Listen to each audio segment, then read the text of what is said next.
Okay, LaTanya, let me check something here.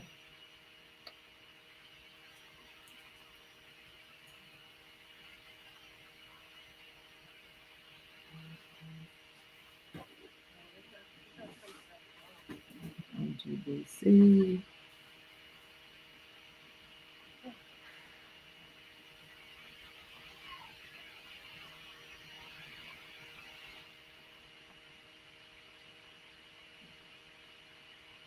Okay. All right, Doris, I am seeing us on my phone. Okay. I'm seeing us on our phone.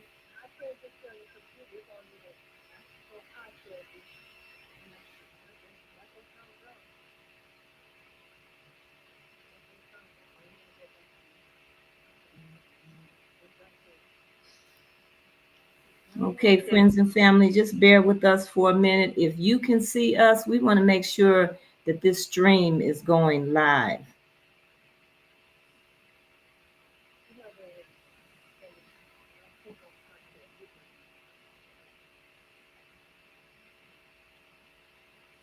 I am seeing us on my phone.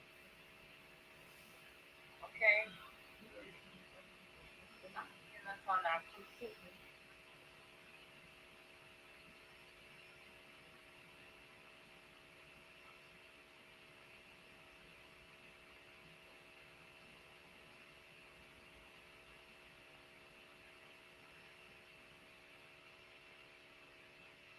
Okay, friends and family, just bear with us for a minute. If you can see us, we want to make sure that this stream is going live. Okay. We're on here.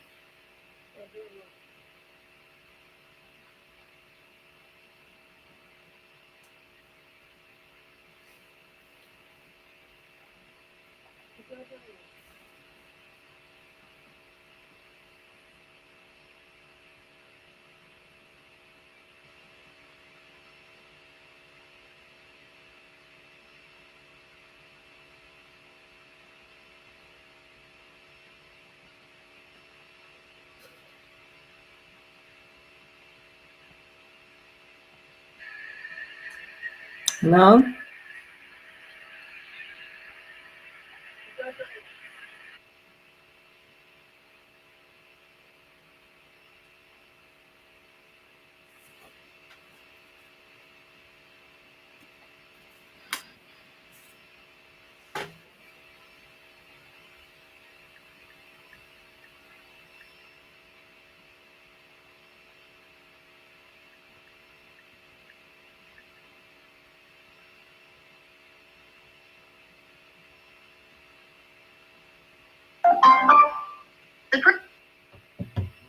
Okay.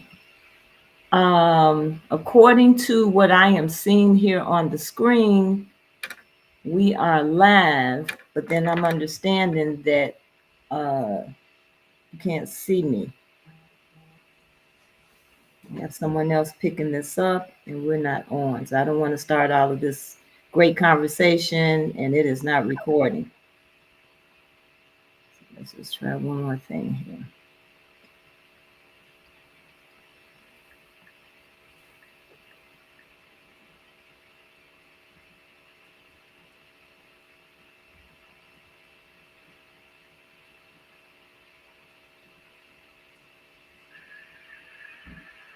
Let's just try one more thing here. Okay.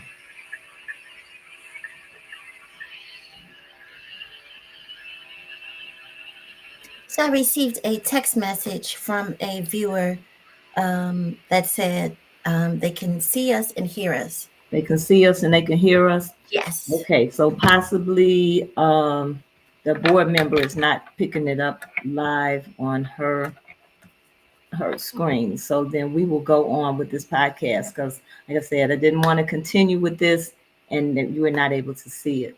So thank you for your patience, and family, thank you for your patience. But these computers, we don't have control over what they say and what they do. And this happens. But again, tonight, family, for those of you who are just maybe coming in, tonight we have a special guest with us, Tanya Jenifor-Sublett. And Tanya is a speaker, she's an activist, she's an organizer, and she is definitely an advocate for social justice. And as you know, our last three podcasts have the discussion has been around the prison system here and the impact that it has had on people in our community, in the Black community, the impact that it has had on the families, the impact that it has had on the community at large. And a lot is going on within this system that we know nothing about.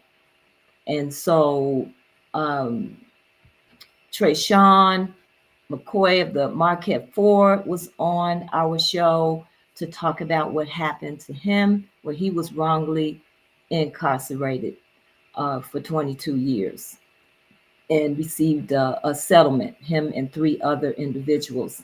And then last week we had Brother Lionel to come on to talk to us about the Nation of Islam and the work, the influence, the impact that they have had on individuals that are in this system. And we also had Madeline Sanders, who works with clemencies to try and help a lot of people who are sitting in jails and do not have representation. Um, this is a whole world, underworld that is going on around us, and we don't really know what's going on. And a lot of people don't know until something happens to them or something happens to someone close to them, just how serious and severe this is. And so, as we talk about uplifting our communities, we can't ignore this that is happening amongst us. And so, that is why we have continued this discussion. And I know tonight, Latanya will definitely be able to talk about the women and the impact that this has had on the women in our community. So, again, I want to thank you for coming tonight. As we always let you know, we are a nonprofit organization, and we are working to enhance the awareness and support of our businesses in the community so that the dollar can circulate in our community more than what it does. It doesn't stay in our community more than 6 hours, and it's gone. And that is not the case when you look at the Arab community, the Jewish community, the Hispanic community, all these other communities. Their dollars are lingering in their communities for days, for weeks, for months before that dollar leaves. And so it's just so important that we understand how important it is to support our businesses. We support our bookstores. Um, we're great supporters of our bookstores, and we used to have 22 Black bookstores in Chicago. Latanya, we lost a lot of those bookstores, but we have a resurgence of Black bookstores here in Chicago. So if you go to our website at rrgbc.org, we have some of those bookstores listed on our website, and we go a step further. We work with that bookstore by having a book giveaway. And once a month, we select a book from that bookstore, and a lucky winner, one of our subscribers, wins a copy of that book. Mm. And we pay for the book, we pay for the shipping. We hope that you can go into the bookstore and pick the book up so you can see all of the wonderful books that they have. And this month, our bookstore is Afriware, and Afriware has recommended Ashada Shakur's book, her autobiography. So if you want to win a copy of that autobiography, all you have to do is go to rrgbc.org and subscribe. And we also ask that you go to Save Black Bookstores Chicago at change.org and sign our petition where we can get some more financial support for our bookstores from our local municipalities. We are trying to get 1,000 signatures. So please go there and sign. And then we support the Southside Community Federal Credit Union, who is located at 55th and Wentworth in the shopping mall. Family, they've been there for over 20 years, giving loans to businesses, loans to individuals who otherwise may not be able to go into your local banks that we have all situated within our communities and get a loan. Whether you're trying to start a business or you need some help with your home, or you're trying to get a new a car, you need help. You need financial support, and that's what the banks should be doing.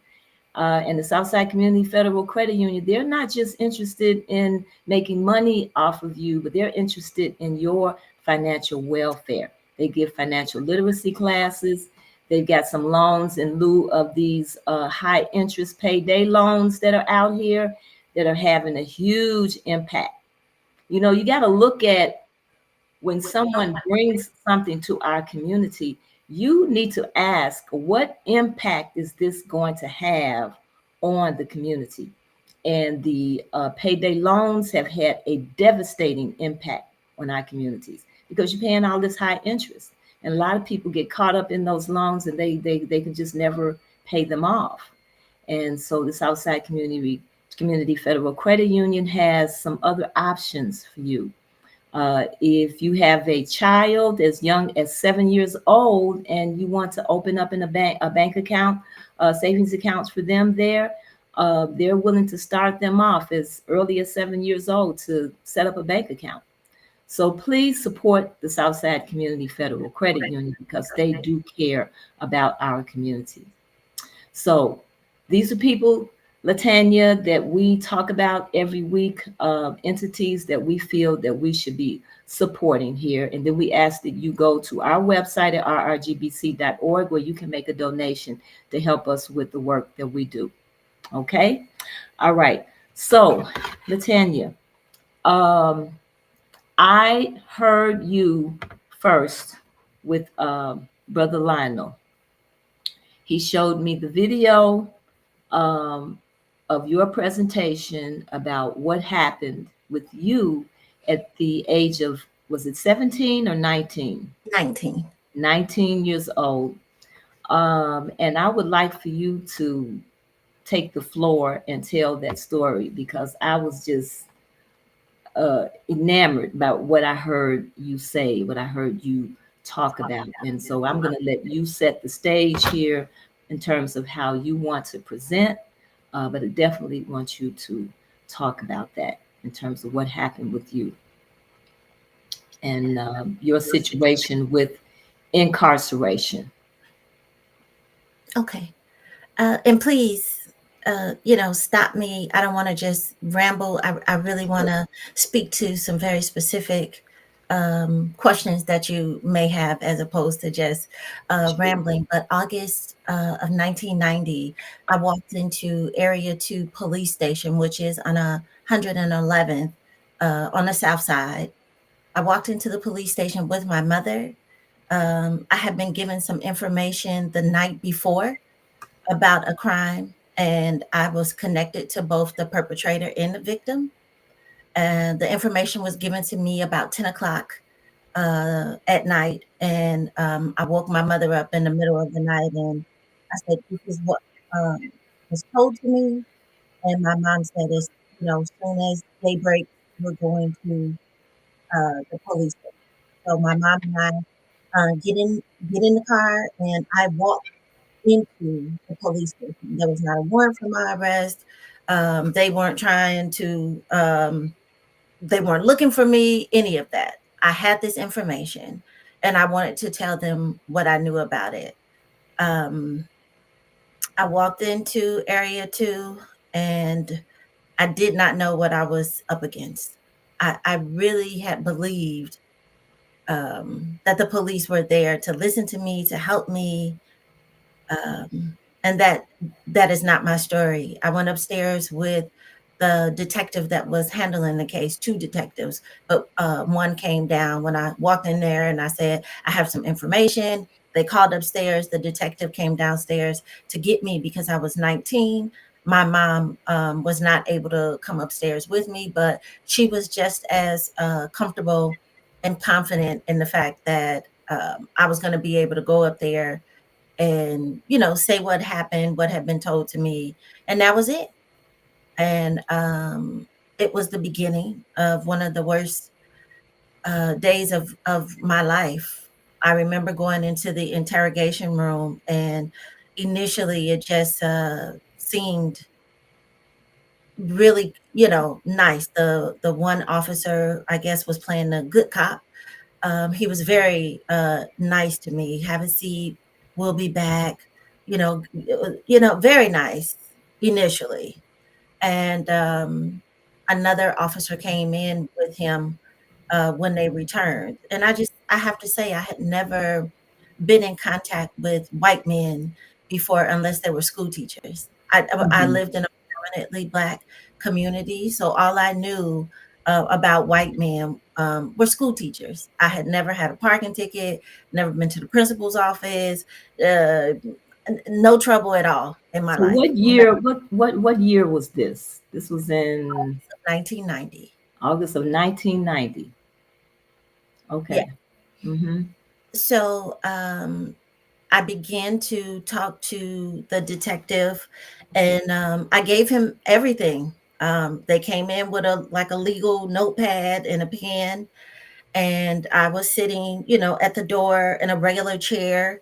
They were sitting where there's like a steel kind of slab on like two stools or something. And he's writing. He's writing as I'm telling him what had been told to me. I really, really thought that he was writing that. And when he finally allowed me to read the statement, I read it and I said, "This is not what I said to you." And he said, "But this is what happened." And I said, "No, this is not what happened." And I was flipping the pages like, "That's wrong. That's wrong. That's wrong." And from that point on, that's when the terror began. So I always say this. I want for people to understand that when individuals who have been taken into custody say that they were forced to sign a confession, and I don't even call them confessions, I call them narratives because it was already written for me. It was already written. It was just a matter of what they were going to do to me to make me sign it. So now this was a situation that, okay, you didn't know anything, uh, you didn't know anything all of, I mean, you didn't know all about it in terms of what was happening, Are you talking about the crime? the crime. Mm-hmm. I knew what had happened based on what the person had came and told me. Okay. Not what the police had said, what somebody else had told you. Trying to get. Exactly. Somebody Mhm. had came and told me the night before Okay. how the crime was committed, who did what, all of that. The Okay. next day, I went to the police station to tell the police what had been told to me. Okay. As I told them the story, they were writing out what I call a narrative. They added all the details that made it look like I knew ahead of time. Mm. So I read the statement and it had a lot of untruth in it. And I said, "This is not what I said to you." And the detective that was nice at first said, "This is what it is, and you're gonna sign it." And I said, "I'm not signing that because that's not true." And after I said I wasn't gonna sign it, um, it progressively got worse. It went from manhandling me, shaking me, to slapping me, to choking me, to throwing me up against the wall. Interrogation rooms have completely concrete brick walls. Um, they didn't know it, but I was 6 weeks pregnant at the time. Um, it just went on and on and on. I remember um, when he slapped me after, several times of being slapped, I urinated on myself. I had never been slapped and slapped by a man. I never had a fight in school where, someone had slapped me. Um, and he slapped me so hard, I urinated on myself. And it was horrible. I just cried and cried and cried. And I kept saying, that's not true. That's not true. And they told me that I was going to sign it. And more hours went on. I'm in this, jogging suit that is soaked in urine. Kept slapping, kept punching, um, calling me names that I had never ever uh, been called before. One of which I didn't even know what it meant. I remember when I was able to see my mom, I asked her what a cunt was because I didn't know what that was.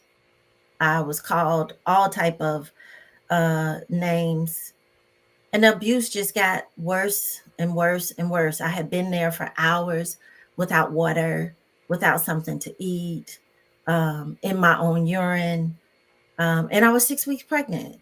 Um, it just got progressively worse. Um, they beat me, and I remember the detective saying that if I didn't sign the statement, that he was going to lock up my whole family. And I thought, how could you lock up my whole family when I didn't even commit the crime? And he said, you just wait 1 minute. And he went downstairs and he got my mom. And when he brought her up, she was in handcuffs. And he said, oh, I'm taking her right now. And I said, okay, I'll sign it. I'll sign it. So I want for people to understand. I was in that interrogation room from 11 o'clock that morning to 9 o'clock the next morning. It was cold in there. I was in my own urine. They had threatened my family. They had beat me. They had choked me. They had slapped me. They had punched me. People say, if you didn't do the crime, why did you sign it? You tell me how long you would have survived in that interrogation room. You tell me what you would have been willing to do to make it stop. And I was then 19. you were 19 years old. You were very young. Yes. And this kind of, I think the other thing is this kind of occurrence, this going on, this is not something that was in a part of your conversation with your peers about what happens to people with the police. You weren't aware of this type of situation going on, and then you find yourself in a situation like that. Absolutely. And there are several police stations that now it's very well known, but that was pattern and practice for Burge and his henchmen. The two detectives that tortured me were henchmen of Burge. They were all over the city. One of my detectives, I later found out, was the detective that Burge would call and say, I want you to go over to this police station and whoop this person's ass and come on back. He was called Burge's ass kicker. Mm-hmm. That is what he was known for. Mm-hmm. So this type of abuse in police stations have been going on since 1971. And so it was 19 happening. So it was happening. You hear about this happening to men, but this was also happening to women.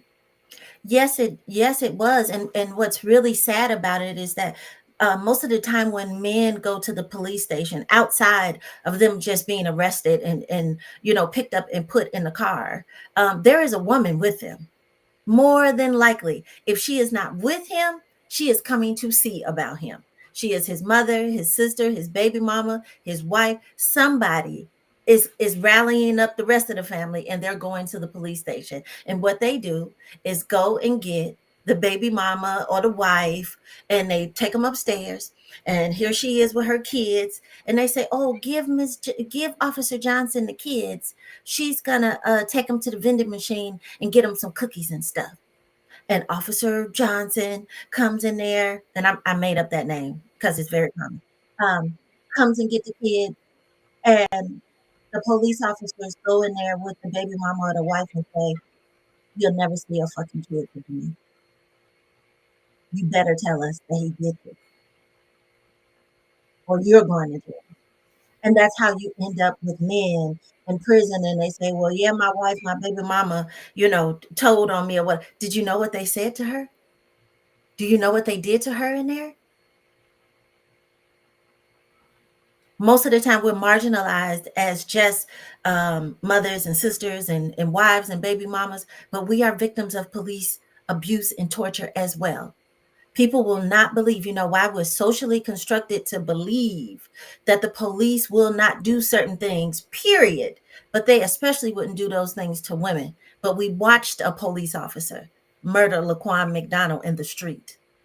Why do we think they will not beat a woman? Women being sexually assaulted by police officers happens more than sexual assault to a woman from any other person, stranger or no. The numbers are not there because women very rarely come forward. Very rarely, because they make us a victim all over again. So for years, I tried to tell people, "Do you know what happened to me in that interrogation?" And I said, "Oh, the police wouldn't have." No, police don't do that. And now, how many people have been exonerated because they were tortured?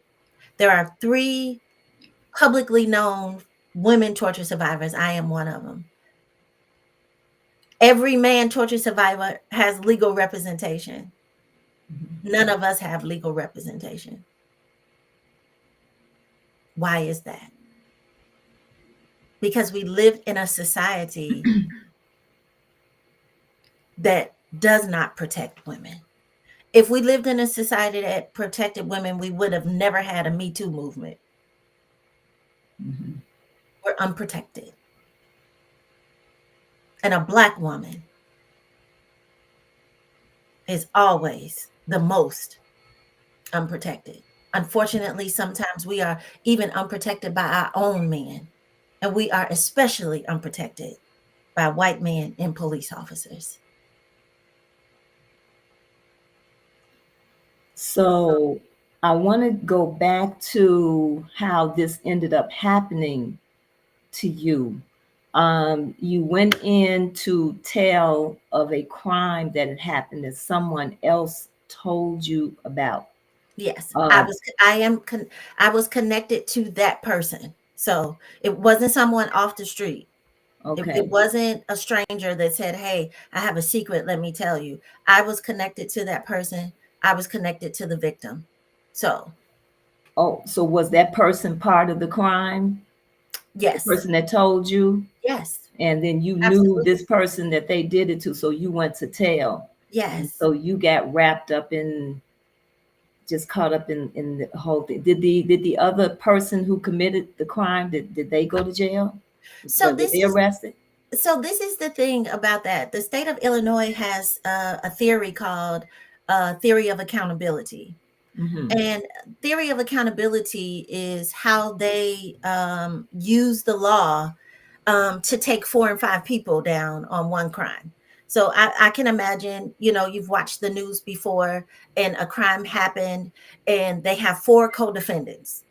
And people say, "Well, all 4 people couldn't have fired the gun. Only one person fired the gun, but they took 4 people on this crime, and they're all charged with murder, not accessory, not concealment of the homicide. Everyone is charged with murder." They use the theory of accountability to connect you to the person, not to prove your guilt. Accountability just means as long as I can connect you to the people, I don't have to prove the level of participation that you had in the crime. So let me just give you a very quick example. You and I are going shopping. You pick me up. You say, you know what? Since we're going this way, let me stop by Sharon's house. She owes me money. You wait in the car. I'm just going to run up and go get the money. You go upstairs. Sharon doesn't want to give you the money. A scuffle ensues and y'all get to fighting. Sharon falls and hits her head doing the scuffle. You come out and you say, we got to fighting. She fell. I'm out of here. You don't know if she's dead or alive. Let's just say she's alive, but she goes to the hospital. That's still attempted murder, aggravated battery or something. They're going to charge me with it too. Theory of accountability is before, during, or after. So I was present at the crime. When they asked that question, when you and I together, were you present? Well, I was sitting downstairs. They're going to immediately say, I knew that you were going upstairs to beat her up. Mm-hmm. You're held accountable for somebody else's crime. And that's how they take 4 and 5 of us to prison. That is why we are in a state of mass incarceration right now, because they never had to prove that I did it. I was not even at the scene of the crime. What they proved is that I knew this other person.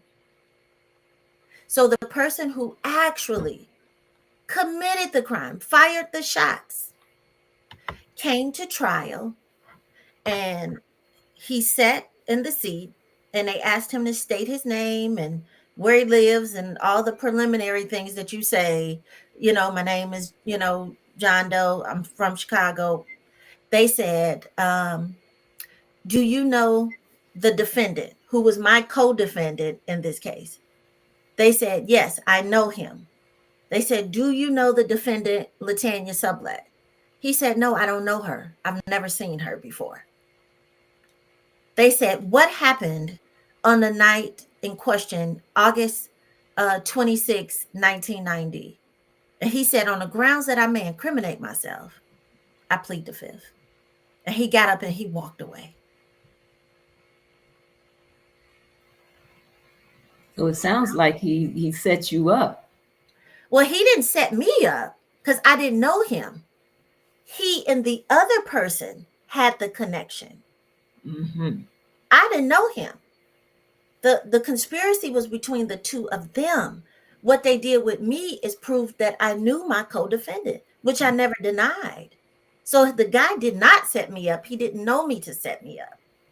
What he was removed himself, and that only left me and the co-defendant, not the actual perpetrator of the crime. They took us both on accountability.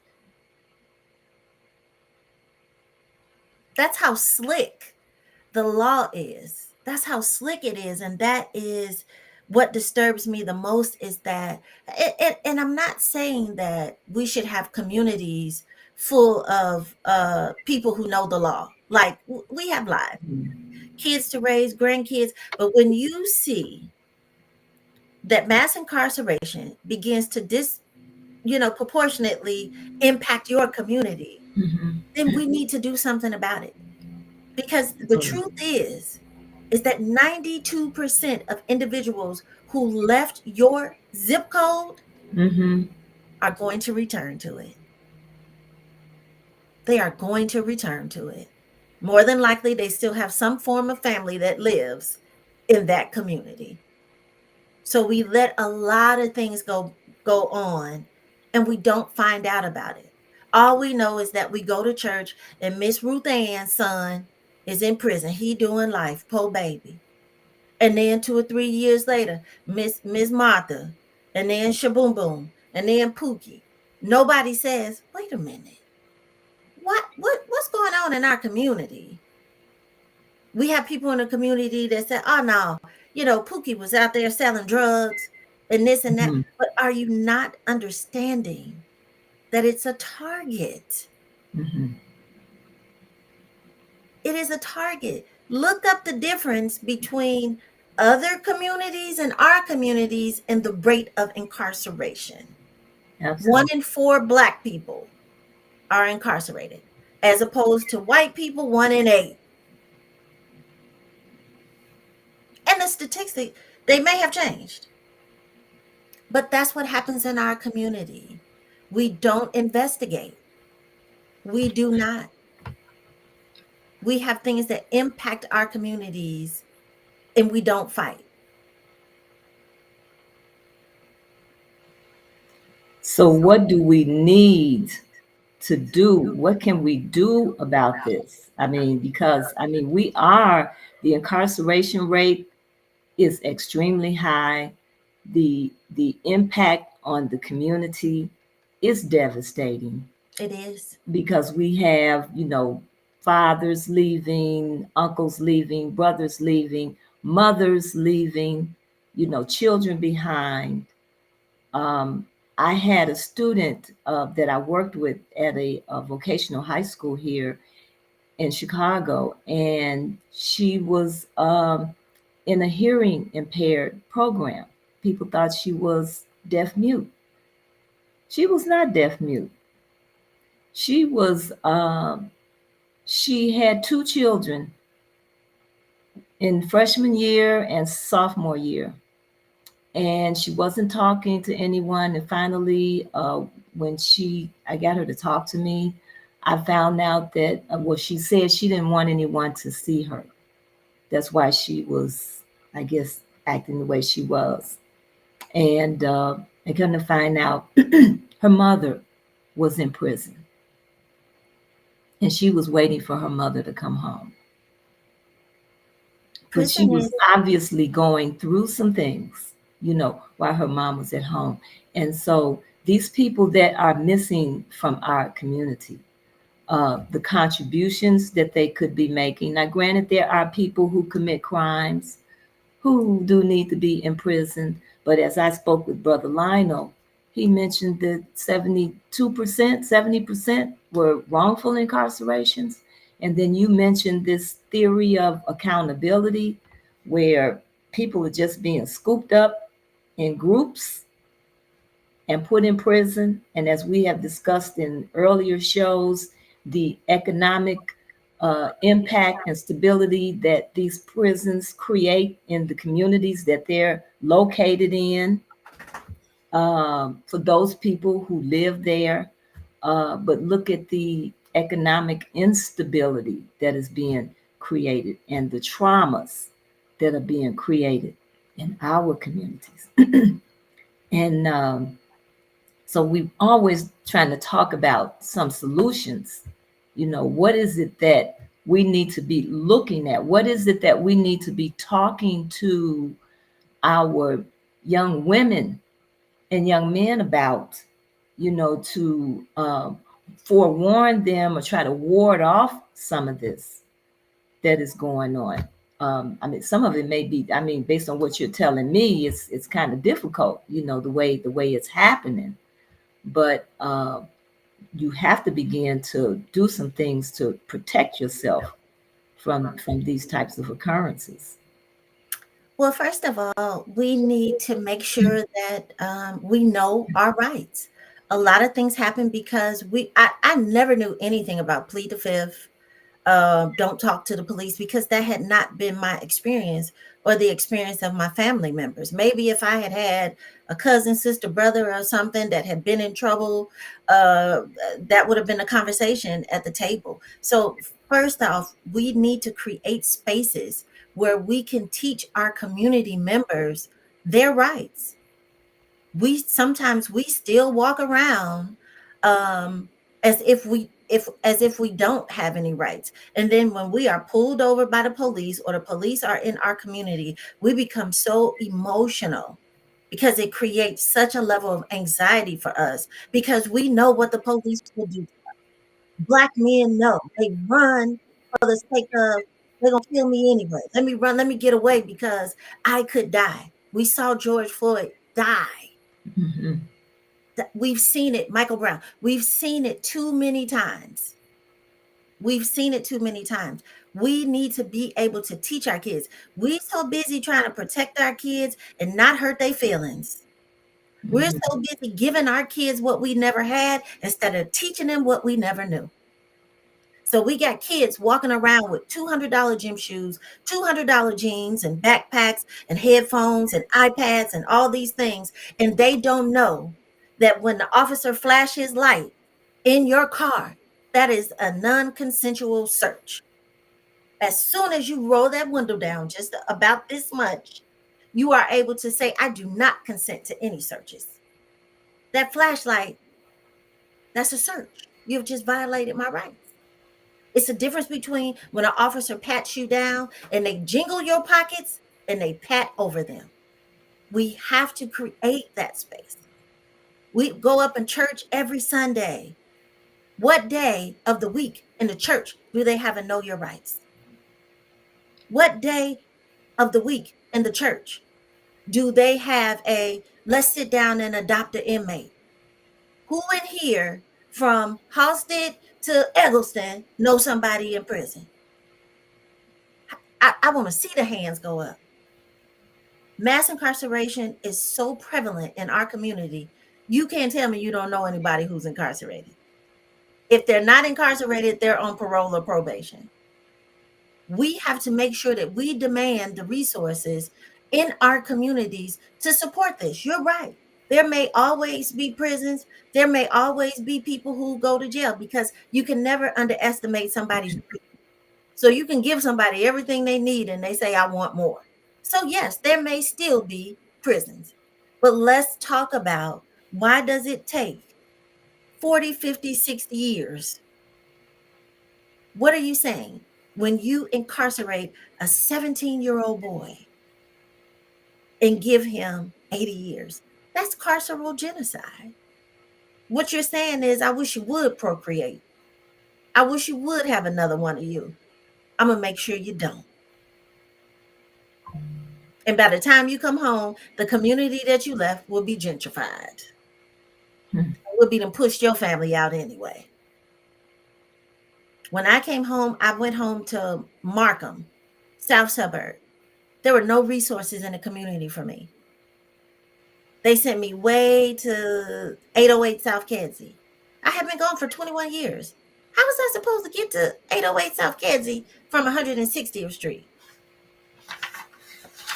Now you went to school. You took a number of courses, and you got degrees. You earned 2 bachelors.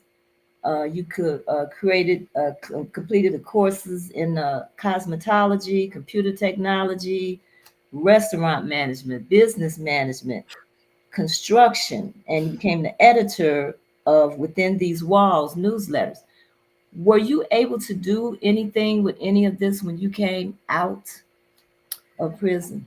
I will say yes. I mean, I work very well now. I think I'm doing very well now. Mhm. Based, definitely on grace and mercy. But I will say this: my first position upon my release was a fairly decent position. So I'm going to say 2 things about that. The reason why I went to school was because my mother said they only have your body. They do not have your mind. So get everything you can get. So while I was in there, my goal was to make sure that I could counteract them calling me a murderer. I said I wanted to be able to call myself all of these other things, not a murderer. Second thing, I was able to do something with my education, but I still came home to a community and to a society that accepted that they didn't have to hire me. Does that make sense? When I say Mhm. that, there nobody went out of their way. And that's another thing we have to do in our communities. We don't hire justice impacted people. We don't hire them. We have all these businesses. We don't put a word in. We know people have been on their jobs forever. We're too embarrassed. We're too embarrassed to go to somebody and say, hey, I know a great woman. Unfortunately, she's been incarcerated, but I promise you, if you give her a chance, they immediately count us out. And this is my own community. So we're out there all alone, fighting, trying to get a job. I want a second chance. Please give it to me. That's something we have to create in our community. Tell me on what day in the church do they do job development and career development and create resumes for individuals who not just justice impacted, people in recovery, women who are returning back to work after they, uh, been at home with the kids. When do we provide those type of resources in our own community? People pride themselves. Oh, we go to this church. That's a church full of doctors and lawyers and this and that. But y'all don't want to teach nothing. What day in the church do we have financial literacy? What day in the church do we teach about credit? We got churches full of psychologists. What day do they say, I'm going to offer free hour sessions the fourth Friday of every Friday? When? And see, our churches, I mean, our communities are full of churches, full of churches. And so there's, the Black community should be Holy Land with all of the churches that we have. But as you're saying, Yeah. what, are they really doing to help? And the kind of help that we need, the things that you're talking about, that's the kind of help that we need. And so when you come out, you don't have this kind of help. Nobody should feel embarrassed to ask the church for anything. Nobody should. I should have been able to go to the church. That should have been a list, a part of a list of resources. They sent out flyers for you to vote for them. Mm-hmm. I need your vote. They don't send out flyers and say, if you need socks, if you need underwear, if you need, okay, you got a food pantry. What specifically do you do for the populations that exist in your community? Because our communities have some of everything. When was the last time your church held an AA meeting? An NA meeting? Because and I'm not attacking the church. I'm a believer. What I'm saying is that it's already in our communities. The parking lot of the church should be full every day, not just on Sunday. Right. It shouldn't just be Bible study. You should be able to create things for the community. Do a survey. Go knock, because y'all knock on doors when you want to do the revival. Go knock on doors and say, what is it that you need? Run some statistics in your community and find out how many people are justice impacted. Because you can best believe being justice impacted is an intersecting oppression. If you're justice impacted, more than likely you're a recovering addict. You've experienced domestic violence. You've been sexually assaulted. So all of that isn't, you've been in DCFS custody because your mom went to jail, or your kids got taken from you because you was on drugs. All of those oppressive states intersect.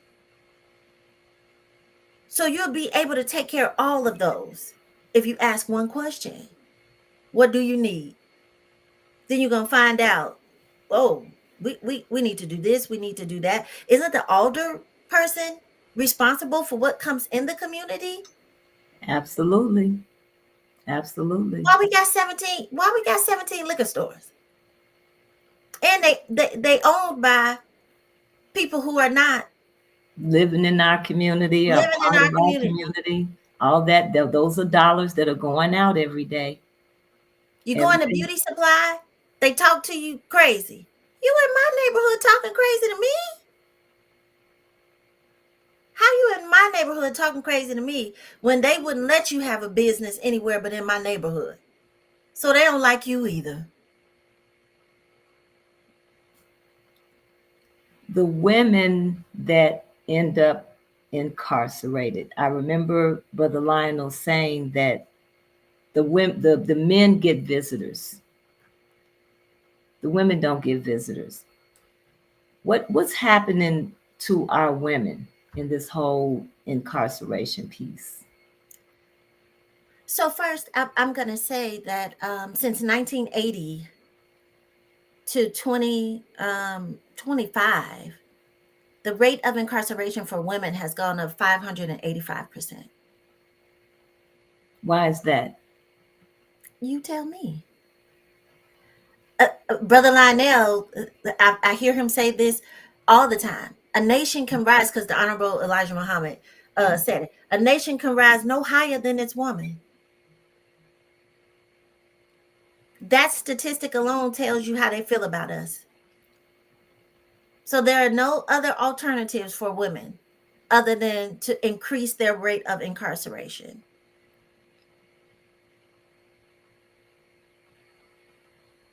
Women are going to prison at a And black, faster and rate. these are black women, Well, every woman, all women. all women, all women are going to prison. I'm Mm-hmm. very specific about who I'm for, but all women. Of course, we're always the highest in the statistic. Mm-hmm. All women are going to prison at a higher rate. Because and I just found out something last night that just blew my mind. Reading some things. Did you know that the highest the highest rate of evictions is with Black women in the city of Chicago? Black women are more likely to be evicted than any other person, white or Black or male. Sounds like an attack on Black women to me. Why? Most of the time, we have children. Mm-hmm. Why are there not any type of services? Black women get You're like evicted. you have children. You may be not able to pay your rent, not getting your resources there. Uh, the children's fathers may be incarcerated. Mhm. Uh, I guess you can just go on and on with On that and one. on and on. On and on and on. And we have to, that's the first thing we have to do in our communities. Because when a woman is disenfranchised, um, counted out, disregarded, and left to fend for herself, that impacts every part of the community. We are mothers. I am now taking care of my aging mother. I am very active in my community. If I am someplace else, I am not that neighbor who can watch your kids get to school Right. sitting on my porch, because that's what a Mhm. community is. That's right. I'm one more pair of eyes in the community. Make sure those kids get to school. They cross the street. They, not playing doorbell tag or so. I'm one of those now in the Mm-hmm. neighborhood Mm-hmm. with the kids. So if I'm not there, then I'm not in the church. Then I'm not in the school. Then I'm missing in so many other different places. Because this is the thing. Women very rarely get to walk away. The reason why it's so different for women than it is men is because men can technically walk away without society doing anything. The worst thing that happened to men is child support.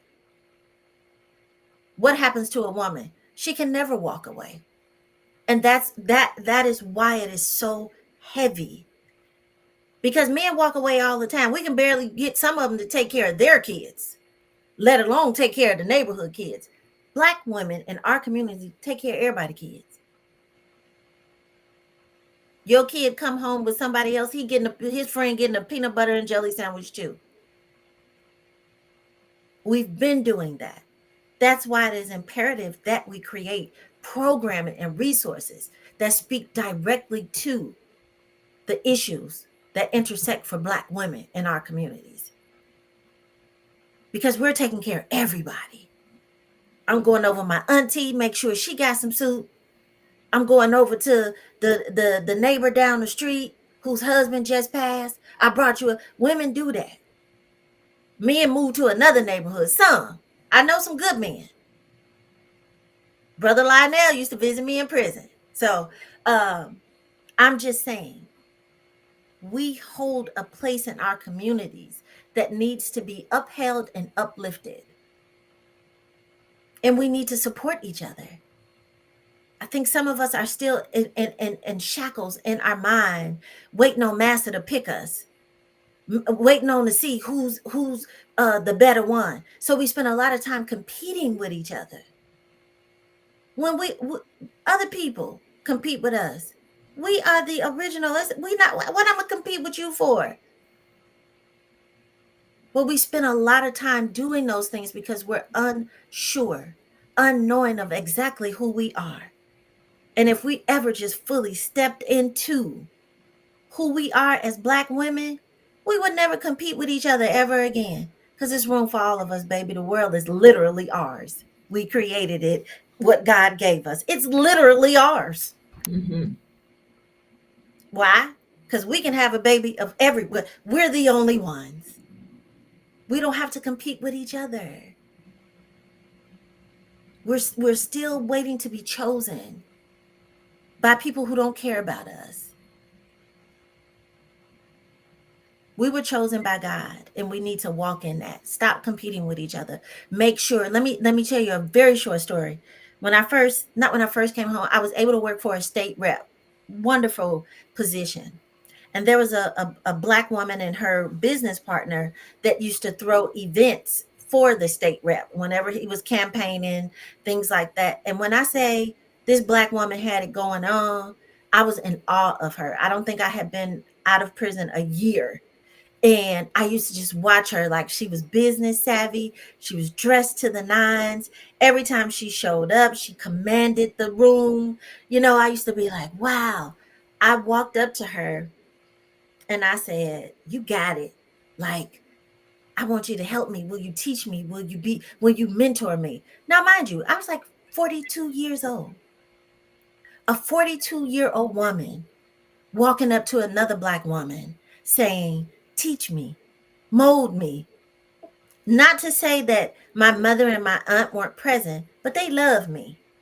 I wanted somebody who didn't really know me to be able to say, get your together. She said, what? Girl, I ain't got time for that. A Black woman. There is nothing wrong with being mentored. There is nothing wrong with mentoring. We don't teach each other. I still carry tissue and peppermints in my purse because that's what my grandmother taught me. Mm-hmm. We need to grab a hold of each other. And you taught me something in 10 minutes before this show started. We have to have the spirit that's willing to be taught with love. I said what I couldn't do. And you said, all you have to do is start this way and work your way up to it. A nugget that I'm going to take with me. How many other Black women are doing that for other Black women? And that is why I do podcasts and things like this, because it has to be about storytelling. We want to look like heroes, she-ros in front of everybody. Mm-hmm. My story is dirty, it's grimy, it's unfair, it's all those things. But it's a hell of a comeback too. But I got to be willing to share it.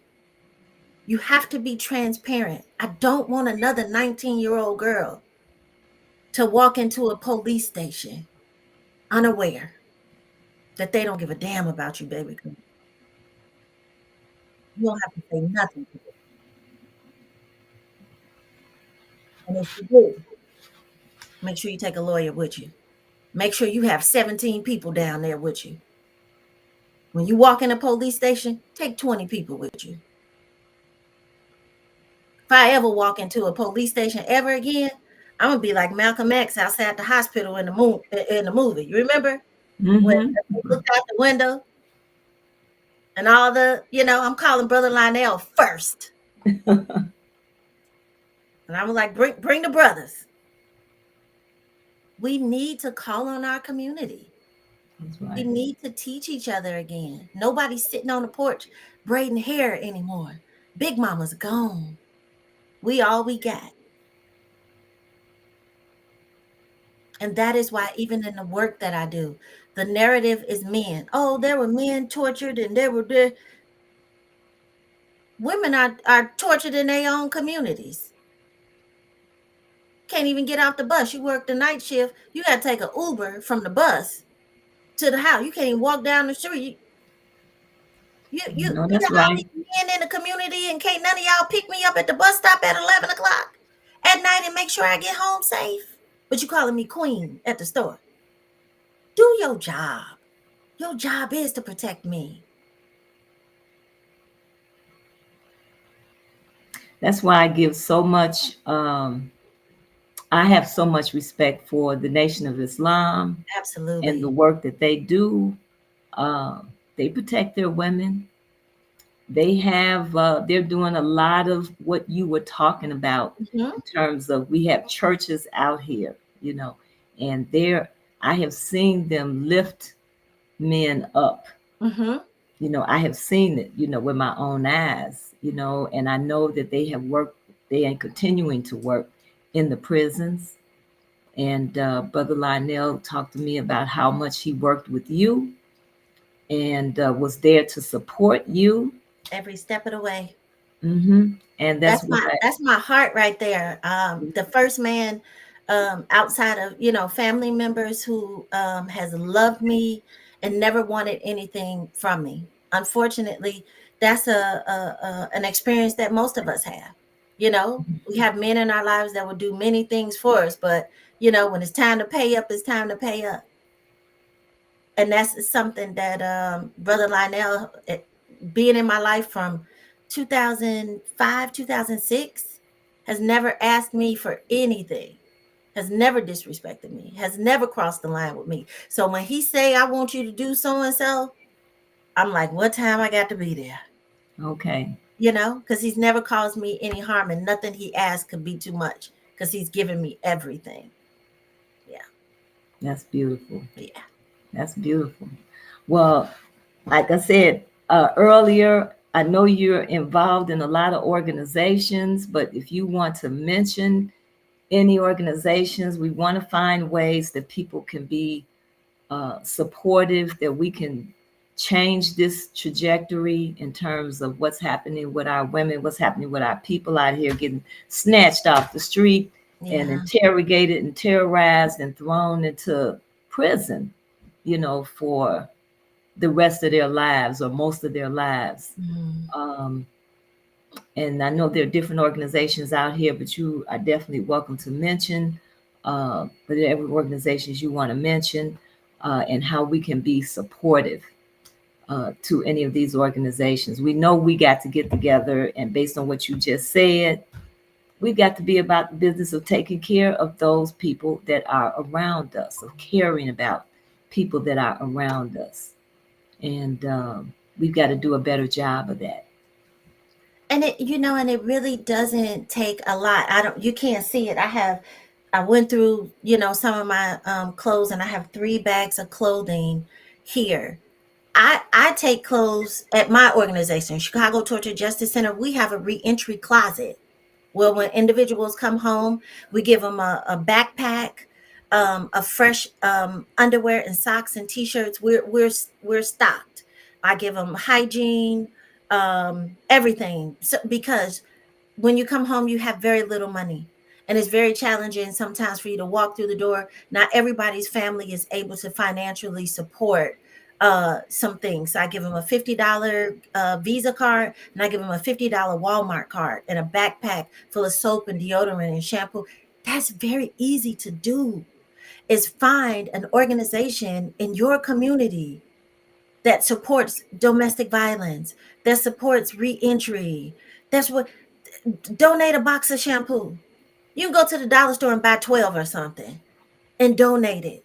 You can take your old clothes, don't give them to like Goodwill or Salvation Army because they make people pay. There's an organization on 71st, I think it is, called Girls in the Hood, or 75th. I try to spread my shots.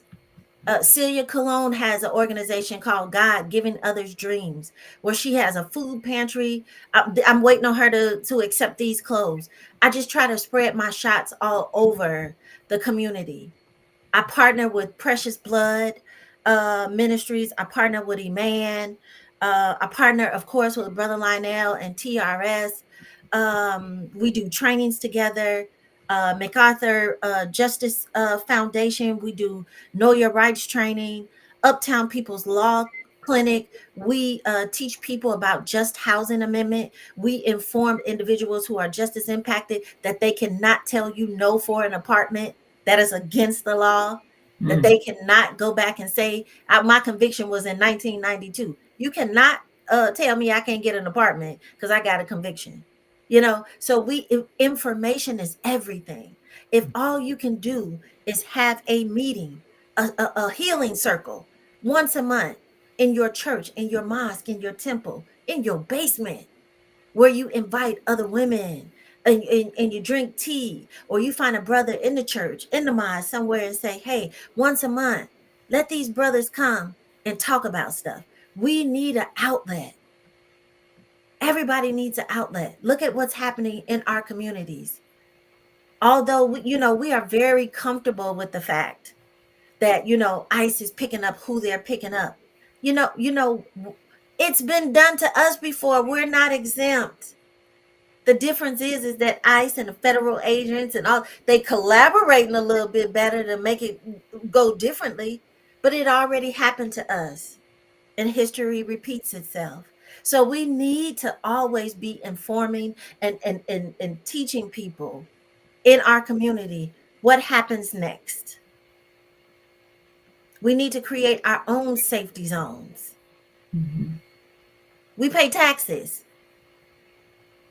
We pay taxes. We can demand of our older people, our legislators, our senators, we can ask them. We can let it be known. I love when I go through neighborhoods in the city of Chicago and they have at the end of the block, oh, this is, 88th and Loomis block park. Yeah. Let's go back to that. Mhm. Let's go back to people knowing we don't play that on this block. Because that's what that sign say. Although it have pretty flowers on it, and we live on, and I'm just saying 88th and Loomis. I'm not picking on nobody. It's just I'm from the South Side, so I can say 99th and Union because that's where I grew up. But that's what that means. When you see those signs when you drive, that means Mhm. we don't play that over here. This is this block. We welcome you, but don't get out of hand. We need to go back to that, declaring these are our neighborhoods. We want our kids to play outside. We want for women to be safe.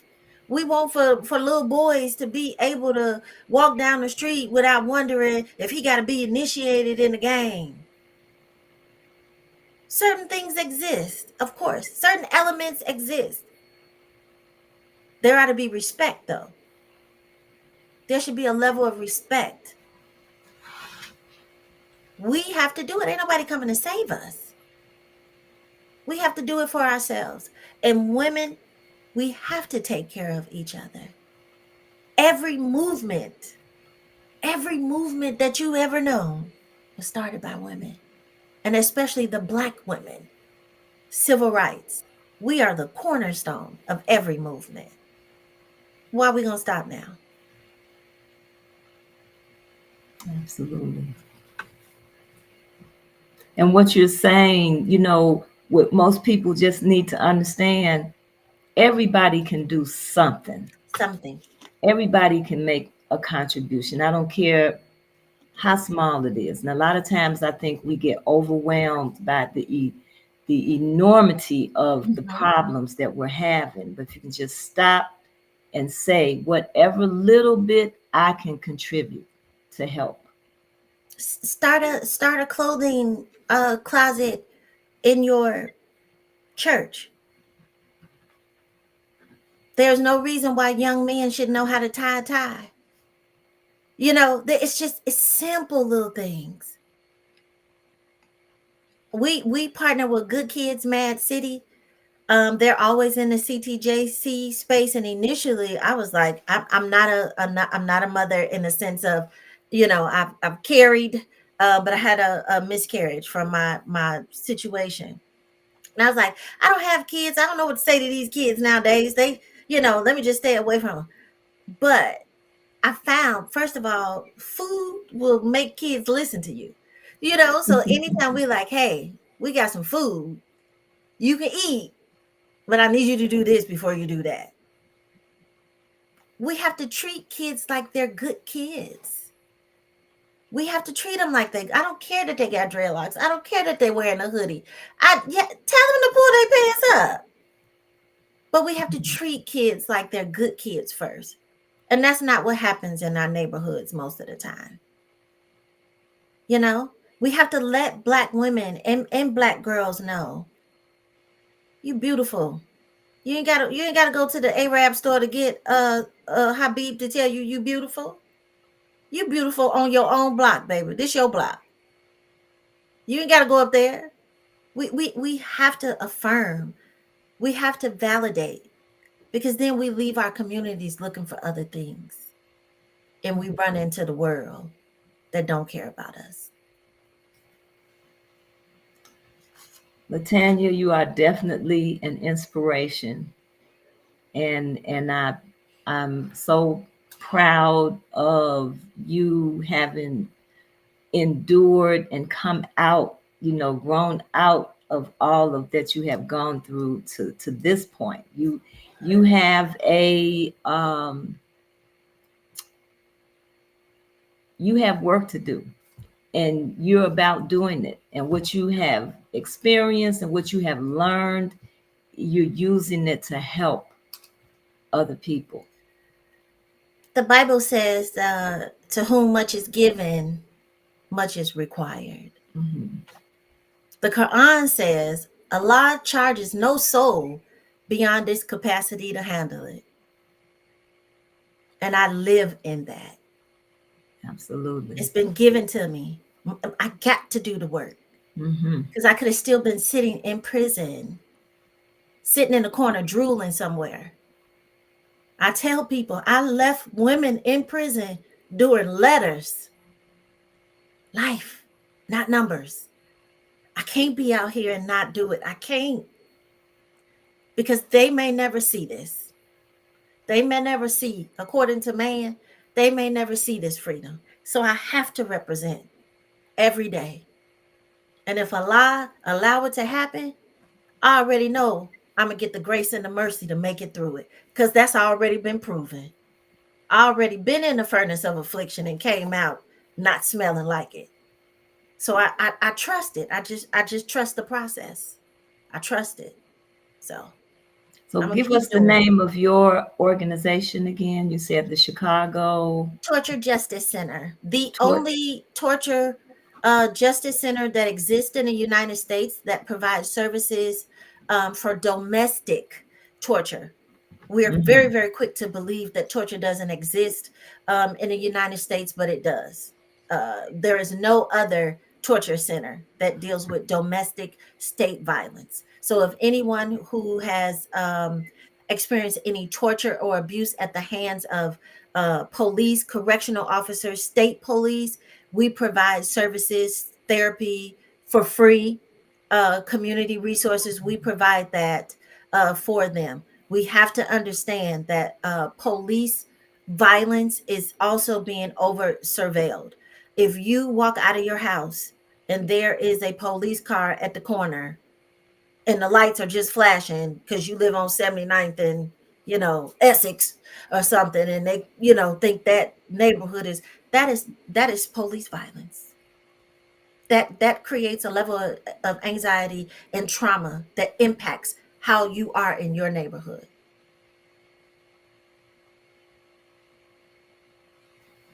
Wow.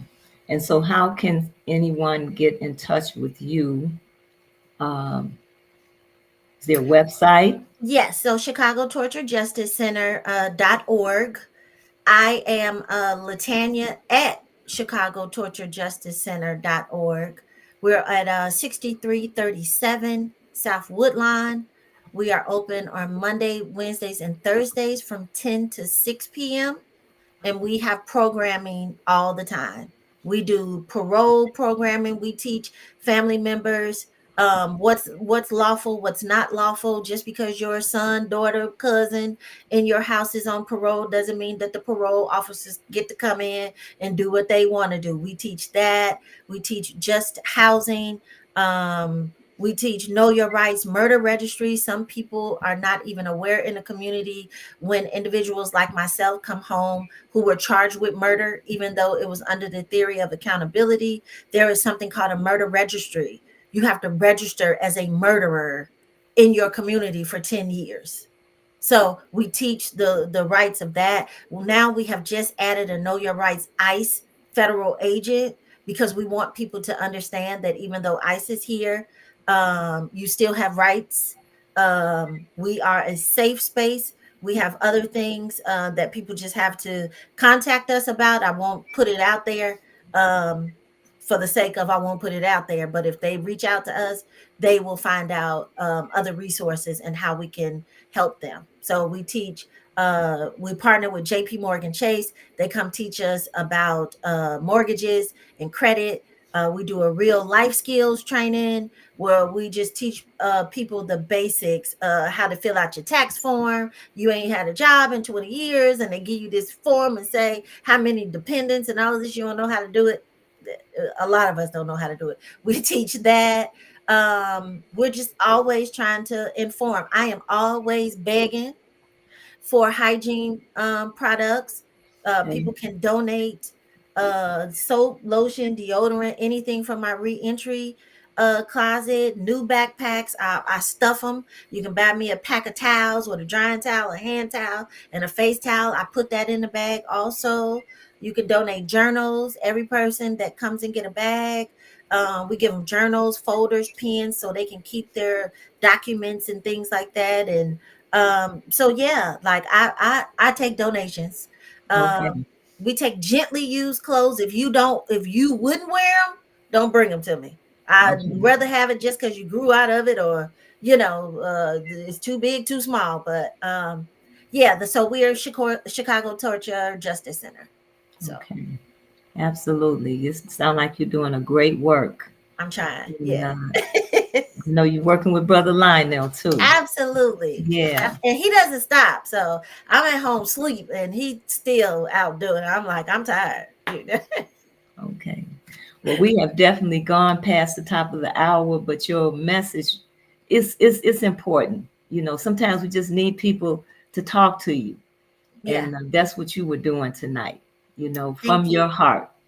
And as you said, as women, we need to reach out and be more caring and be more nurturing. Mhm. That's what we are. That's who we are, Yes. right? And we all we got. Who Hmm. else? We can't go to nobody else's neighborhood and get a hug. No.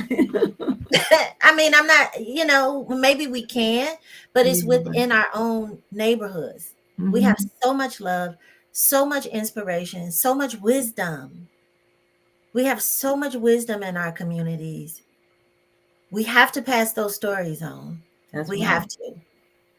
That's right. Yeah. Okay. Well, Latanya, I want to thank you for coming tonight.